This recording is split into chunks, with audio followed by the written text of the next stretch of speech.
নমস্কার, আপনারা দেখছেন রূপম টিভি। 22শে জানুয়ারি রাম মন্দির উদ্বোধন করবেন নরেন্দ্র মোদী। গোটা দেশেই কিন্তু রাম মন্দির উদ্বোধন নিয়ে বেশ একটা টকবগে উৎসাহ সকলের মধ্যে। রাম মন্দির যেখানে হচ্ছে অযোধ্যায়, সেখানে কিন্তু এই মুহূর্তে ব্যবসা তুঙ্গে, মানে পরিস্থিতি বদলে গিয়েছে। রাম মন্দির হওয়ার সঙ্গে সঙ্গে সেখানে পর্যটক শিল্প এতটাই বৃদ্ধি পেয়েছে কি আর বলারই নেই, এবং সেখানকার পরিবেশটাই পাল্টে গিয়েছে। প্রচুর ইনকাম আসছে সেই সমস্ত জায়গায়। তো যাই হোক, রাম মন্দির উদ্বোধনে নরেন্দ্র মোদী দেশের সমস্ত বড় বড় হাস্তিকে ডেকেছে, সেখানে বিরোধী দল থেকে সকলকে ডাকা হয়েছে। এবার মমতা বন্দ্যোপাধ্যায়কেও ডাকা হয়েছিল, কিন্তু যেটা খবর পাচ্ছি মমতা বন্দ্যোপাধ্যায় সেখানে যাবেন না, পরিষ্কার জানিয়ে দিয়েছেন সেখানে যাবেন না।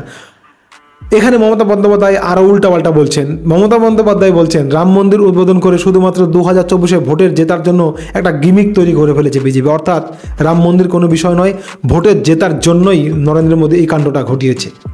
মানে বুঝতে পারছেন, মমতা বন্দ্যোপাধ্যায়ের এখানে পরিষ্কার কথা, রাম মন্দির আসলে কিছুই না, ভোটের জেতার জন্য একটা কৌশল। হিন্দু সেন্টিমেন্টকে জাগিয়ে তোলার জন্য নরেন্দ্র মোদী রাম মন্দির নিয়ে লাফালাফি করছেন। আসলে কিছুই না, রাম মন্দির আসলে কিছুই না, শুধুমাত্র ভোটে জেতার জন্যই নাকি নরেন্দ্র মোদী এটা করেছে। তো যাই হোক, আপনাদের মনে কি হয়? এই যে এতদিন ধরে রাম মন্দির পড়েছিল, কংগ্রেস এটা করলো না, নরেন্দ্র মোদী এসে সেটাকে জাগ্রত করলো, প্রতিষ্ঠা করলো, সেটাকে ঠিক করেনি নরেন্দ্র মোদী। কংগ্রেস তো এটাকে হাতই দিতে চাইছিল না, মুসলমান ভোট কেটে যাবে ভয়ে হাত দিতে চাইছিল না। নরেন্দ্র মোদী তো সেটা পরিষ্কার করে দিলেন। এতদিনের আস্থা রাম মন্দির, হিন্দু আস্থা, হিন্দু ভারতবর্ষের একটা আস্থা, সেটা ঠিক করলো না নরেন্দ্র মোদী। কিন্তু মমতা বলছে শুধুমাত্র ভোটের জন্যই এটা করেছে। তো আপনাদের মত কি?